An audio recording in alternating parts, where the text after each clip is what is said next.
Лесные пожары — это явление, катастрофическое явление, которое сопровождает нашу природу уже много-много тысяч лет.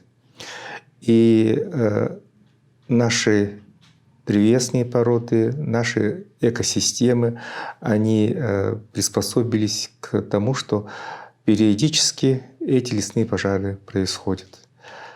Если взять наши древесные породы, самые распространенные из них — лиственница, сосна, береза. Это, в принципе, виды, которые очень хорошо реагируют на пожары, как ни странно это звучит. Только на нарушенных лесными пожарами землях они имеют возможность восстановиться, являясь пионерами зарастания. На местах, которые заняты другой растительностью, они восстановиться не могут. Поэтому так уж случилось, что мы с этими пожарами жили, живем и будем жить, соприкасаясь с этой воистину опасной ситуацией, когда горят целые огромные площади, лесные территории. Дело в том, что лес без пожара жить не может. Почему? Вопрос. Дело в том, что у нас очень короткое лето, холодная длинная зима, а лето у нас сухое, жаркое. При этом весь биологический аппарат, подстилка, вы, наверное, представляете, что это такое, да?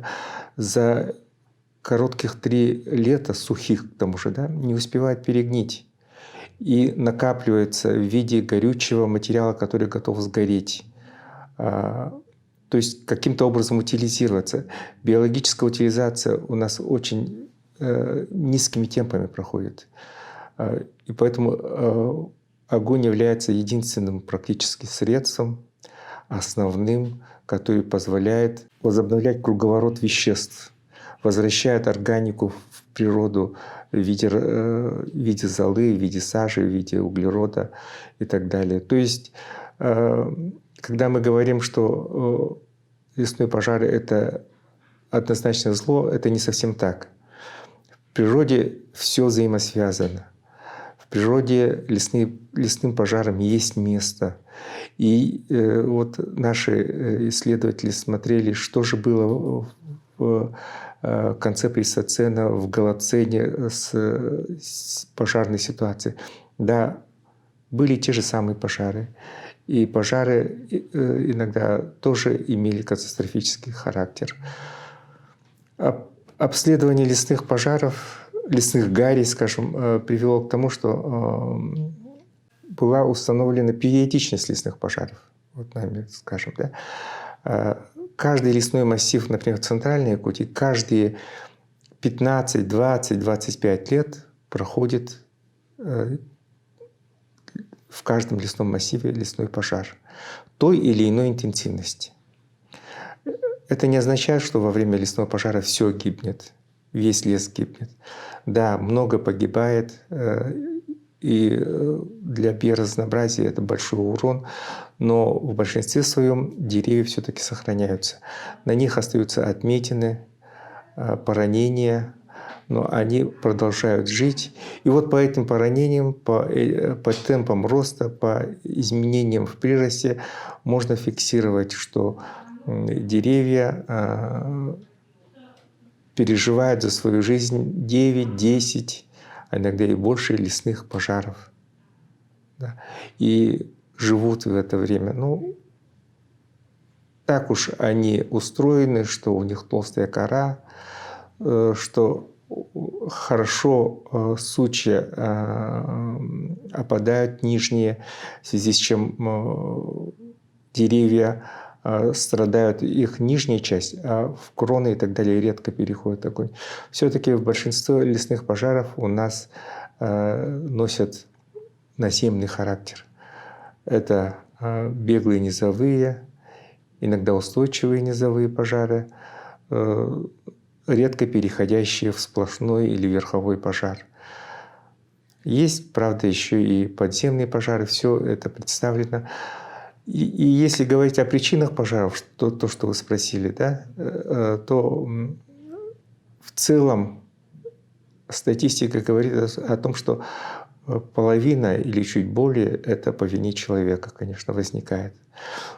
А другая половина — это все-таки природный фактор. Но дело в том, что любой лес не загорится от любой спички. Если есть чему гореть, будет гореть. Если нет чему гореть. А вы знаете, что, например, живое растение, оно содержит много влаги, скажем, да, и так далее. Оно устойчиво достаточно к воздействию огня, если оно живое, если оно молодое. Но, правда, бывают и исключения, например, рододендрон даурский, багульник болотный. Они выделяют много эфирное облако вокруг них образуется, скажем, да. Из-за этого они быстро сгорают. Но в целом, если взять наши растения, они достаточно устойчивы к воздействию огня. Это результат адаптации наших экосистем к периодическому катастрофическому воздействию лесных пожаров. Я еще раз скажу, что лесные пожары — это и зло, и для природы, и для человека. Это и благо для природы в определенной степени. Но везде необходима, конечно, мера, знать меру. Нельзя огульно говорить, что лесные пожары — это благо, потому что все-таки есть территории, где много объектов хозяйственных, инфраструктуры и так далее.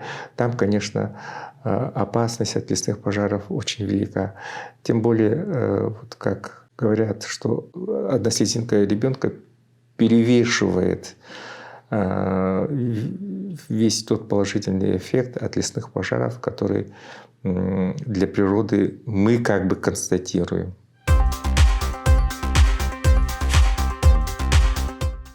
Дело в том, что вечная мерзлота, вечной мерзлоте рознь. Это не все так однозначно можно говорить о том, что как воздействует огонь на лесной пожар. Да, лесной пожар в местах, где есть ледовый комплекс, так называемый, да, там, где есть жильные льды, ведет к повышению опасности ландшафтных перестроек, когда эти жильные льды начнут таять, скажем, да, могут образоваться, ну и образуются нередко, скажем, да, термокарстовые формы ландшафта, когда образуются так называемые дёдя, эрозионные процессы и так далее, и так далее. Оползни могут быть после пожаров, что связано с близким залеганием вечной мерзлоты. А с другой стороны, конечно, мерзлота — это уникальный фактор формирования наших лесов. Без мерзлоты не было бы наших лесов. Как-то я на одной из конференций рассказывал о природе, о климате нашего региона, и когда один из исследователей услышал о том, что в Якутии, в Якутске выпадает примерно 200 миллиметров осадков в год, он сказал: «Не верю, не может такого быть, потому что по климатическим параметрам это соответствует степному региону или полупустыне». Вот такое количество осадков. А вот наша мерзлота тем, что она аккумулирует влагу и постепенно выдает их в течение сезона растениям, пускай и с большим дефицитом, но влагообеспеченность за счет этого достигается для растений.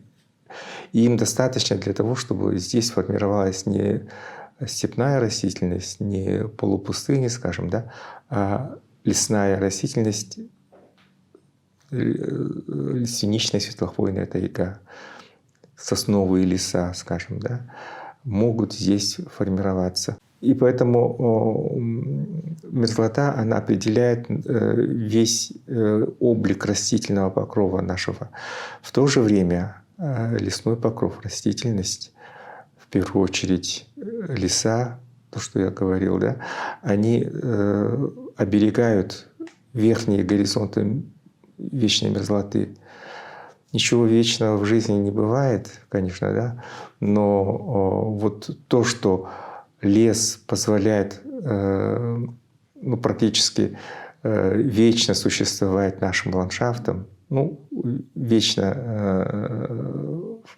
в понимании человеческом, скажем, да, это факт, подтверждающий, что между лесом и мерзлотой существует определенный баланс, нарушение которого грозит изменением достаточно серьезным.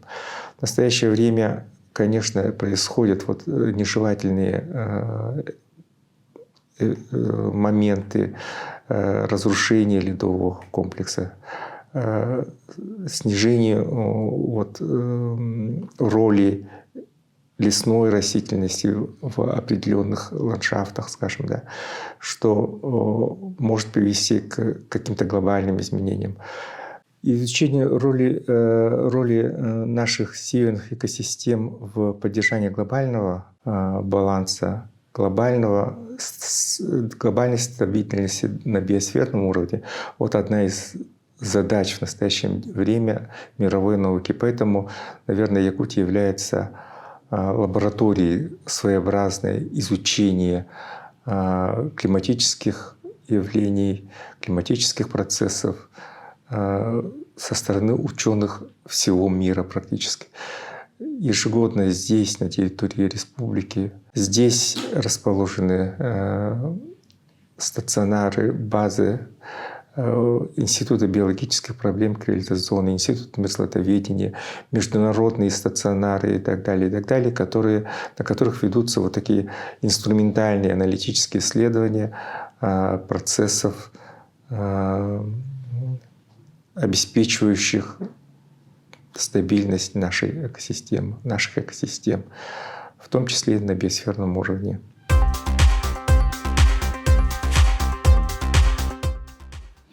Ну вот в борьбе с лесными пожарами, да, очень важную роль играет несколько факторов. Это профилактика, недопущение лесных пожаров, да, это прогноз.